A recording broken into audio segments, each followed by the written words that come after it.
O cheiro da ruína é azedo. É o odor de vinagre de cana, forte, cortante, impregnando a madeira dos tonéis, o chão de terra batida, as paredes da destilaria que um dia foi meu reino e minha prisão.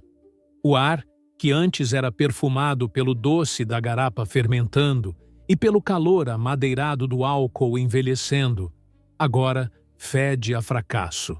Olá, meu amigo e minha amiga. Aqui é Bruno Henrique, narrador do Além da Escravidão. E hoje se prepare, porque você vai conhecer uma história antiga que vai mexer com seu coração. Antes de começarmos, inscreva-se no canal e me diga nos comentários de qual cidade você está nos ouvindo. Eu adoro saber até onde nossas histórias chegam. Prepare-se, porque a emoção começa agora. Ao meu lado, o Coronel Amâncio, um homem cuja postura sempre foi reta como uma vara de ferrão, está de joelhos. Não para rezar, ele chora. Um choro gutural, engasgado, de quem perdeu não apenas uma safra, mas a própria alma. O feitor, Simão, está branco como o bagaço seco da cana, os olhos saltados, correndo de um barril para outro, abrindo as torneiras de madeira e provando o líquido que jorra, apenas para cuspir no chão com uma fúria impotente. É vinagre. Tudo virou vinagre. A cachaça mais fina do Vale do Paraíba, o ouro líquido que sustentava a arrogância desta fazenda, agora não serve nem para temperar uma salada de couve. E eu, Jorge, que eles chamavam de Benguela, o mestre cachaceiro, o negro com ouro nas mãos, observo tudo das sombras, em silêncio. Minhas mãos, que antes mediam o ponto exato do mosto, que sabiam o momento de parar o fogo sob o alambique de cobre, que acariciavam a madeira dos tonéis como se fossem criaturas vivas, estão imóveis ao lado do meu corpo. Eles amarraram meu corpo muitas vezes, mas esqueceram que não podiam acorrentar o conhecimento que eu carregava na mente e no paladar. Você deve estar se perguntando como um homem só pôde transformar tanta riqueza em lixo. Para entender o cheiro desta vingança, você precisa voltar alguns meses no tempo, para antes do azedume tomar conta de tudo, para o tempo em que o meu único orgulho era a perfeição do meu ofício. Meu mundo era aqui, neste mesmo lugar, mas os cheiros eram outros. Acordava antes do sol, com o som distante da moenda começando a espremer a vida doce da cana. O ar da manhã vinha carregado com o cheiro de terra molhada e melaço. A destilaria era o meu santuário. Enquanto lá fora o som do chicote de Simão estalava nas costas dos meus irmãos no canavial, aqui dentro havia uma ordem, uma ciência, uma arte que só eu dominava. O Coronel Amâncio sabia disso. Ele, que mal me olhava nos olhos, que me via como uma ferramenta de carne e osso, se orgulhava do meu trabalho. Trazia visitantes da capital, homens de cartola e bengala, para provar a minha cachaça direto do barril. Este aqui é o Jorge, ele dizia, apontando para mim. Um selvagem de Benguela, mas com um dom divino para a cachaça. O paladar dele vale mais que o de qualquer branco que conheço. Eu ouvia e abaixava a cabeça, sentindo o peso daquelas palavras. Um dom? Para eles, não era conhecimento, estudo, anos de observação e prática. Era um dom, algo selvagem, instintivo, como o faro de um cão de caça.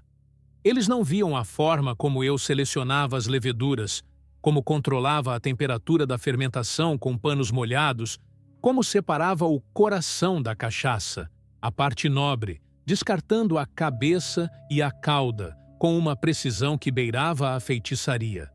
Eles bebiam minha arte, mas desprezavam o artista. Simão, o feitor, era o que mais me odiava por isso. Ele era um homem amargo, corroído pelo álcool que eu mesmo produzia. Seus olhos pequenos e injetados me seguiam por toda a destilaria, procurando um erro, um deslize. Ele não entendia a alquimia que acontecia nos tanques de fermentação, a mágica da transformação do açúcar em álcool. Para ele, eu era um negro metido a sabido, Um feiticeiro que guardava segredos. Inúmeras vezes ele tentou me acusar de roubar, de desviar parte da produção para vender aos tropeiros. Mas as contas do coronel sempre batiam. A produção era impecável, o lucro era alto e minha suposta traição nunca podia ser provada. A inveja dele fermentava como um mosto mal cuidado, azedando a cada elogio que o coronel me dirigia, a cada garrafa da minha cachaça especial que era servida na casa grande enquanto ele bebia os restos. Eu sentia o ódio dele no ar, mais forte que o cheiro do vinhoto. E eu sabia que mais cedo ou mais tarde, aquela fermentação de ódio transbordaria. E transbordou. Naquele ano, a safra de cana tinha sido a melhor em uma década. A cachaça que eu estava produzindo era de uma suavidade, de um perfume que eu mesmo nunca havia conseguido antes.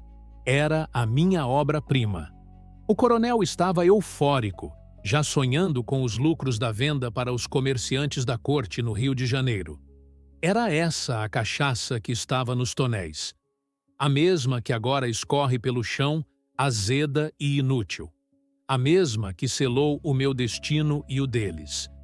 Naquela época, eu ainda acreditava que meu ofício poderia me proteger da brutalidade do mundo deles. Eu me enganava. Minhas mãos serviam para criar a bebida que lhes dava prazer. Mas eu logo descobriria que elas teriam que aprender a criar o veneno que lhes traria a ruína. A quebra veio num dia de sol impiedoso, o tipo de dia em que o mormaço que sobe da terra parece ondular a própria realidade.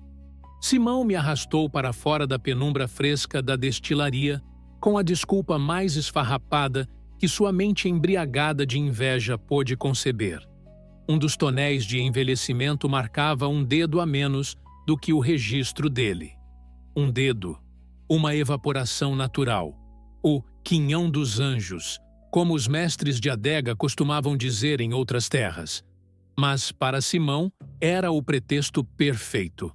"Peguei você, seu negro ladrão!" ele berrou, o hálito azedo de cachaça barata batendo no meu rosto. Achou que podia enganar a Simão? Bebendo o lucro do coronel às escondidas, hein, feiticeiro? O coronel Amâncio foi chamado. Ele veio a passos lentos da casa grande, o chapéu de Panamá projetando uma sombra sobre seu rosto, tornando sua expressão indecifrável. Ele não me perguntou nada. Ele não precisava. A palavra de Simão, um branco, mesmo um branco reles como ele, valia mais do que toda a minha vida de trabalho e lealdade. A punição não seria o chicote. Seria algo mais pessoal. Algo para ferir não apenas minhas costas, mas minha alma, meu ofício. Simão entrou na despensa e voltou com uma tigela de barro, cheia até a borda com um líquido turvo e amarelado. O cheiro subiu até mim antes mesmo de ele chegar perto. Vinagre. O vinagre de cana que fazíamos com o que sobrava. O refúgio, o erro do processo de fermentação. O anti-cachaça. O meu fracasso engarrafado. Já que gosta tanto do que sai da cana, vai beber até a última gota. Simão rosnou, um sorriso podre se abrindo em seu rosto. Meus irmãos e irmãs do eito foram reunidos à força. Seus olhos no chão, incapazes de encarar a minha humilhação. 2 capatazes me seguraram pelos braços, forçando meu corpo a se ajoelhar na poeira quente. A tigela foi posta em minhas mãos. Beba.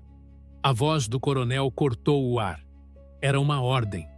Não havia raiva em sua voz, apenas um tédio cruel, como quem manda um cão fazer um truque. Olhei para o líquido. Eu conhecia sua composição. Conhecia o ácido acético que corroeria meu esôfago, a acidez que reviraria meu estômago como uma mão de ferro. Ergui a tigela. O primeiro gole foi fogo líquido. Um fogo que não aquecia, mas queimava, rasgava. Minha garganta se fechou num espasmo, meu corpo tentando rejeitar o veneno. Um dos capatazes agarrou meu cabelo, puxando minha cabeça para trás, enquanto Simão apertava meu nariz, me forçando a engolir para poder respirar. As risadas de Simão eram a trilha sonora do meu inferno. Cada gole era uma nova onda de dor, uma queimadura que descia lentamente, deixando um rastro de agonia. Meus olhos lacrimejavam, não de tristeza, mas da pura reação física ao ácido. O gosto. O gosto era a personificação da injúria. Amargo, azedo, um sabor de podridão que parecia se agarrar à minha língua, ao céu da minha boca, impregnando cada parte de mim. Era o gosto do meu trabalho profanado, da minha arte transformada em arma de tortura contra mim. Eles pensavam que estavam quebrando meu espírito, que estavam me ensinando uma lição. Eles não entendiam. Aquele vinagre não estava me quebrando, estava me batizando. O ácido não apenas queimou minha carne, ele dissolveu o último pedaço do escravo obediente que eles pensavam que eu era. E quando a tigela finalmente ficou vazia e eles me jogaram no chão, engasgado e cuspindo bile, algo mudou dentro de mim. Meu estômago se contorcia em cãibras, mas minha mente estava estranhamente clara. Ergui os olhos, a visão turva pelas lágrimas de dor, e foquei nos tonéis de carvalho alinhados dentro da destilaria. O meu orgulho, o tesouro deles. A cachaça perfeita, dourada, envelhecendo em silêncio, esperando para lhes dar mais riqueza, mais poder. Naquele exato instante, enquanto o gosto do vinagre ainda corroía a minha boca, um juramento silencioso nasceu no fundo da minha alma. Eles me fizeram provar a amargura.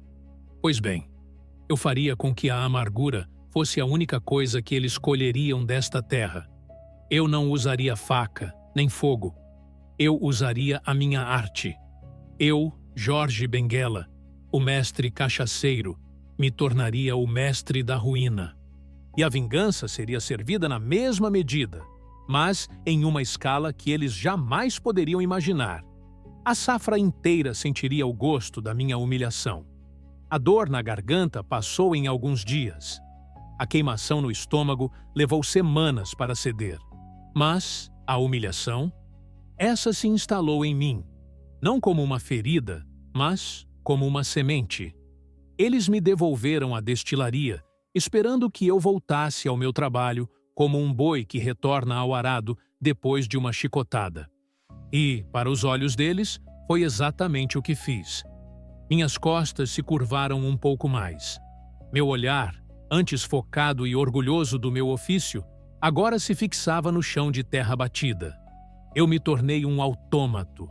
Limpava os alambiques, controlava o fogo, media o mosto, tudo com a mesma precisão de antes, mas sem a alma. A música do engenho, para mim, havia morrido. Simão se deleitava com a minha transformação. Ele passava por mim e dizia em voz alta para quem quisesse ouvir: "Viram? Foi só dar um gole de azedo que o bicho amansou. Ficou doce, o meu Jorge." E ele ria, aquela risada que ecoava na minha memória, a mesma risada daquele dia. Eu não reagia. Eu não levantava os olhos. Deixava que sua arrogância o cegasse. Eles achavam que eu era apenas uma peça quebrada que ainda podia ser usada. Mal sabiam que a verdadeira fermentação estava acontecendo dentro de mim. Minha vingança não seria um ato de fúria. A fúria é quente, rápida e barulhenta. A minha vingança precisava ser fria, silenciosa e paciente. Precisava ser uma ciência. E a minha ciência era a fermentação.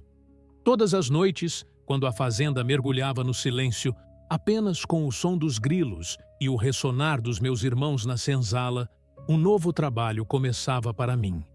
Na parte mais escura e úmida da destilaria, onde guardávamos as canas refugadas, eu montei meu laboratório secreto. Eu precisava da semente da ruína, a mãe do vinagre, o Acetobacter, uma bactéria minúscula, invisível a olho nu, que tem uma fome insaciável por álcool e um dom para transformá-lo em ácido acético. Encontrei-a em uma manga que deixei apodrecer propositalmente, na película gelatinosa que se formou sobre ela. Com o cuidado de um ourives, eu cultivei aquela colônia. Numa pequena cabaça escondida, alimentei-a com gotas da melhor cachaça, a mesma que eles tanto prezavam. Dia após dia, eu observava a mãe crescer, uma massa turva e gelatinosa, a prova viva de que a vida pode prosperar na decadência. Era a minha criação mais perversa e mais perfeita. Minhas mãos, que antes serviam para criar o néctar dos deuses deles, agora cultivavam o germe da sua destruição. A etapa seguinte era a inoculação, a aplicação do meu veneno invisível. Tinha que ser feita com uma sutileza que beirasse o espectral. Eu usava as horas mais profundas da madrugada, quando a lua era a minha única testemunha. Com uma fina taquara de bambu, oca por dentro, eu retirava uma pequena quantidade da minha cultura de bactérias. O líquido era turvo, com um cheiro levemente avinagrado que se perdia no aroma forte da destilaria. Então, eu caminhava entre os grandes tonéis de carvalho, aqueles que guardavam a safra especial, a reserva do coronel, o lote destinado aos grandes comerciantes do Rio. Com o coração martelando no peito, eu introduzia a ponta da taquara pela pequena fresta de respiração da madeira e deixava o conteúdo escorrer, gota a gota, para dentro do ouro líquido. 1, 2, 3 gotas. Nada mais. Uma quantidade tão insignificante que seria impossível de detectar. Mas eu sabia. Eu sabia que aquelas poucas gotas continham milhões de operárias incansáveis que agora tinham um novo lar, um banquete de álcool para se deliciar. E elas trabalhariam para mim dia e noite, sem descanso. Elas não precisavam de chicote, apenas de tempo e do calor abafado da destilaria. A cada tonel que eu batizava com a minha dor, eu sussurrava um adeus silencioso àquela cachaça. Eu estava matando a minha própria criação, sacrificando a minha arte no altar da minha vingança. A tensão era insuportável. Cada passo de Simão perto dos tonéis me gelava o sangue. Cada vez que o coronel descia para inspecionar sua riqueza, eu prendia a respiração. Mas eles não viam nada. Eles provavam a cachaça com seus canequinhos de prata e sorriam, satisfeitos. O processo era lento demais para ser notado no início. O azedume ainda não era perceptível ao paladar deles, tão acostumado à opulência. Eles bebiam o veneno e elogiavam o sabor. E eu, o negro quebrado, o escravo manso, apenas observava das sombras, sabendo que a contagem regressiva para a sua ruína já havia começado. O dia da colheita da desgraça chegou vestido de festa. A fazenda estava irreconhecível. Toalhas de linho branco cobriam mesas longas, dispostas em frente à destilaria, e taças de cristal, trazidas da cidade, brilhavam sob o sol. O coronel Amâncio mandou que todos nós, os da senzala, vestíssemos nossas melhores roupas, que não passavam de panos de algodão menos puídos. Era para compor o cenário. Nós éramos parte da autenticidade do seu negócio. Comerciantes de casaca, nobres do império com suas esposas de leques e vestidos armados, chegaram em suas carruagens, levantando uma nuvem de poeira vermelha que contrastava com o luxo de suas vestes. O ar estava carregado de um perfume floral adocicado, dos risos altos e da expectativa. O coronel e Simão estavam eufóricos, os olhos brilhando com a cobiça do lucro que fariam. Eles me exibiam de longe, apontando para mim como o macaco amestrado que produzia o ouro. Aquele ali, o coronel dizia, o meu Jorge. As mãos dele são abençoadas. Eu permanecia no meu canto de cabeça baixa, o corpo tenso como a corda de um arco. Eu era uma estátua de paciência no meio da agitação, esperando a hora certa para a minha flecha invisível atingir o alvo. O clímax da festa era a degustação, o momento em que a obra-prima seria revelada. Simão, com uma importância que ele nunca teve, organizou os tonéis principais em destaque. O coronel Amâncio, estufado como um peru, Ergueu a primeira taça, enchendo-a ele mesmo da torneira de um dos barris de carvalho mais antigos. O líquido brilhava, dourado e límpido como mel de jataí. A mentira era visualmente perfeita. Ele caminhou com a taça até o convidado mais importante, um barão do café. Um homem cuja palavra poderia determinar o sucesso ou o fracasso de uma safra inteira. "Barão", disse o coronel, a voz embargada de orgulho, "prove a alma desta terra." Todos os olhos se voltaram para o barão. O silêncio caiu sobre o pátio, quebrado apenas pelo zumbido das moscas. Ele ergueu a taça contra a luz, admirou a cor, sorriu, levou-a ao nariz, aspirando o aroma. Seu sorriso vacilou por uma fração de segundo.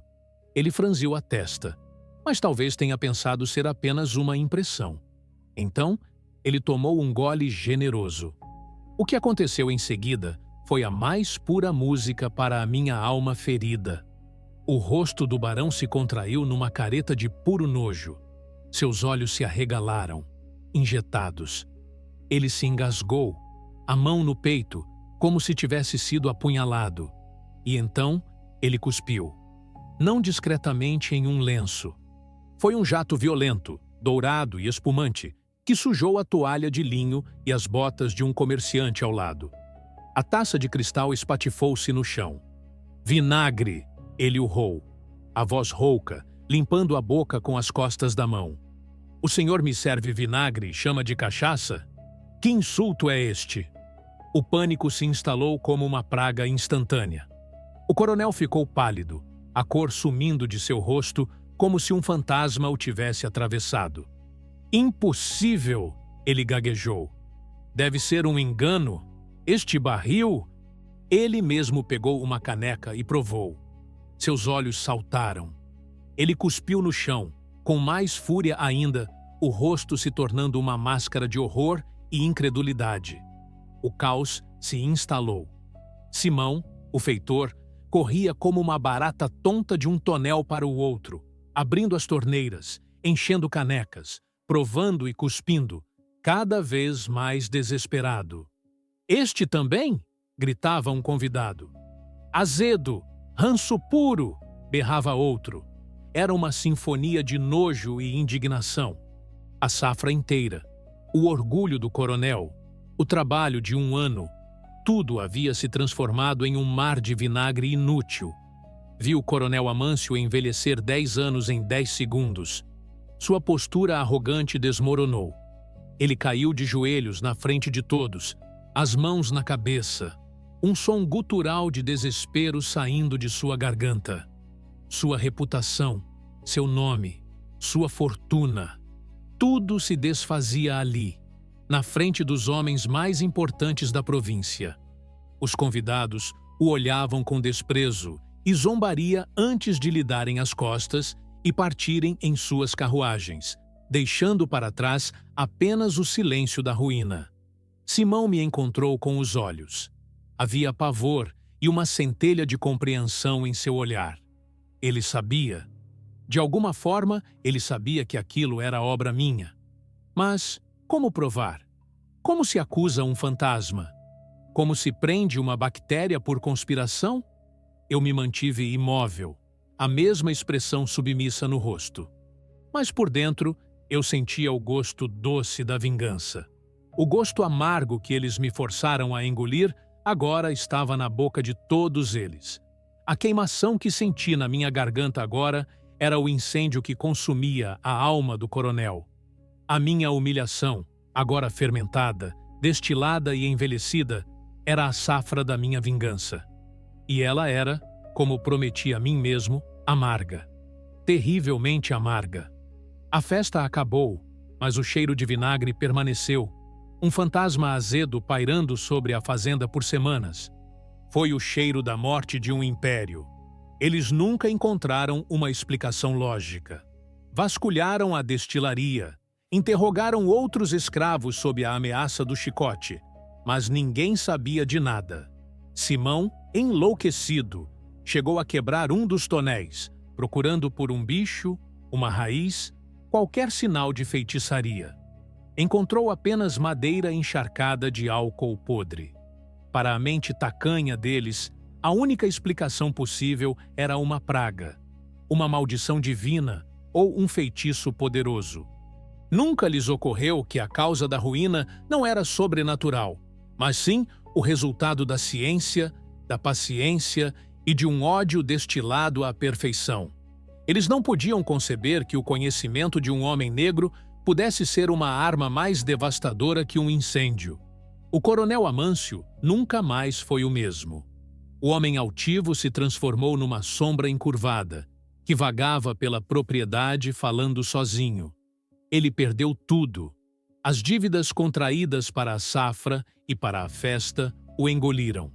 Teve que vender terras, gado e, por fim, meus irmãos e irmãs, um a um, para fazendas vizinhas.